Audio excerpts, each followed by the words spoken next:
பெற்றோர்களை கவனிக்க வேண்டும் என்பதை நாங்கள் தெரிந்து வைத்திருந்தாலும் பல நேரங்களில் கவனிப்பதின் வடிவங்களை சுருக்கி வைத்திருக்கிறோம். பெருநாள் வந்தால் ஆடை எடுத்து கொடுப்பது, நோய் வந்தால் மருந்து வாங்கி கொடுப்பது, இன்னொரு அவ்வப்போது தேவைகளை பூர்த்தி செய்வது, இதுதான் கவனிப்பு என்று நாங்கள் நினைத்து வைத்துக் கொண்டிருக்கிறோம்.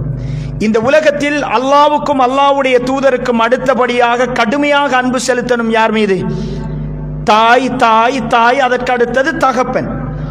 ஆனால் இதுதான் கவனிப்பு. அப்படி என்றால் எங்களுடைய பெற்றோர்களுக்கு வாங்குகின்ற பொருட்களின் விலைகளை விட மனைவிக்கும் பிள்ளைகளுக்கும் வாங்குகின்ற பொருட்களின் விலை அதிகமாக இருக்கிறது. எங்கள் பெற்றோர்களை நாடி செல்கிற வைத்தியர்களின் தரத்தை விட மனைவி பிள்ளைகளின் வைத்தியர்களின் தரம் பெரிதாக இருக்கிறது. நாங்கள் வெளிநாடு செல்கிற நேரத்தில் உள்ளத்தில் கவலையை உணர்கிறோம். பிள்ளையை விட்டு விட்டு வந்து விட்டேன் என்கிற கவலை பெரிதாக இருக்கிறதா? தாயை தகப்பனை விட்டிருக்கிறேன் என்கிற கவலை பெரிதாக இருக்கிறதா? யாரை எங்களுடைய உள்ளம் அதிகம் தேடுகிறது? யதார்த்தத்தை பேசுவோம் சகோதரர்களே. இதுதான் கவனிப்பு என்றால் மட்டகரமான ஒரு கவனிப்பை தான் நாங்கள் செய்து கொண்டிருக்கிறோம். சகோதரர்களே, பிரயாணங்களின் பொழுதெல்லாம் அவ்வப்போது சில பொருட்களை காண்கின்ற நேரங்களில் எல்லாம் இது என் மகனுக்கு பிடிக்கும், இது மகளுக்கு பிடிக்கும், இது மனைவிக்கு பிடிக்கும் என்று கொள்வனவு செய்த பொருட்களின் பட்டியல் பெரியதா? இது என் வாப்பாக்கு பிடிக்கும், இது என் உம்மாக்கு பிடிக்கும் என்று கொள்வனவு செய்த பொருட்களின் பட்டியல் பெரியதா? இதுதான் கவனிப்பு என்றால் மட்டகரமான கவனிப்பை தான் நாங்கள் எங்களுடைய தாய்க்கும் தகப்பனுக்கும் செய்து கொண்டிருக்கிறோம். அல் குர்ஆனிலே சகோதரர்களே, தாயையும் தகப்பனையும் பற்றி சொல்கிற நேரத்தில் அவர்களுக்கு இருக்க கொடுங்கள், உண்ண கொடுங்கள், இருப்பிடம் கொடுங்கள் என்றெல்லாம் ஹதீதுகளில் குர்ஆனில் வரவில்லை.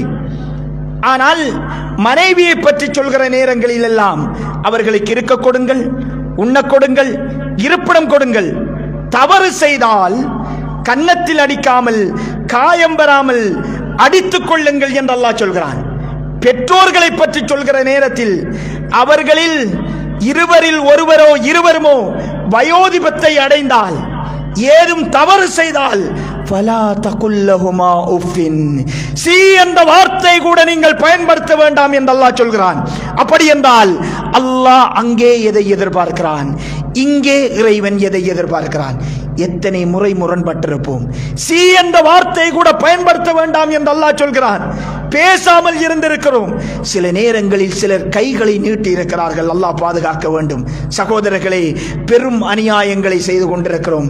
இந்த உலகத்தில் எங்கட தகப்பன் எங்கட தாயை விட வேறு யாரும் எங்களை நேசிக்கவே முடியாது. அதில் இரண்டாம் கருத்தே கிடையாது. எங்களுக்கு அல்லாஹ் பாதுகாக்கணும். எங்களுக்கு கிட்னி பேத்துட்டா எங்கட வாப்பா தள்ளாத வயதிலும் சொல்லுவார், ஏண்ட கிட்னி எடுங்க என்ன மகனுக்கம்பார் சொல்லுவாரா இல்லையா? யோசிக்கவே மாட்டார். எங்கட உம்மா முன்னாடி வந்து நிற்பாங்க. வேற எந்த உறவுகளும் வரவே வரமாட்டேன். ஒரு கணம் யோசிப்பார்கள். யோசிக்காமலேயே எங்கள் முன்னாடி. அதனாலதான் ரசூல் ஸல்லல்லாஹு அலைஹி வஸல்லம் அவர்கள் சொன்னார்கள், தகப்பனை இழந்தால் தான் அவர் அனாதை அப்படி என்னாங்க. எத்தனையோ உறவுகள் இருக்குது. தகப்பனை அல்லாஹ்வுடைய தூதர் ஸல்லல்லாஹு அலைஹி வஸல்லம் அவர்கள் முன்னிலைப்படுத்தி இருப்பதை பார்க்கிறோம். சகோதரர்களே,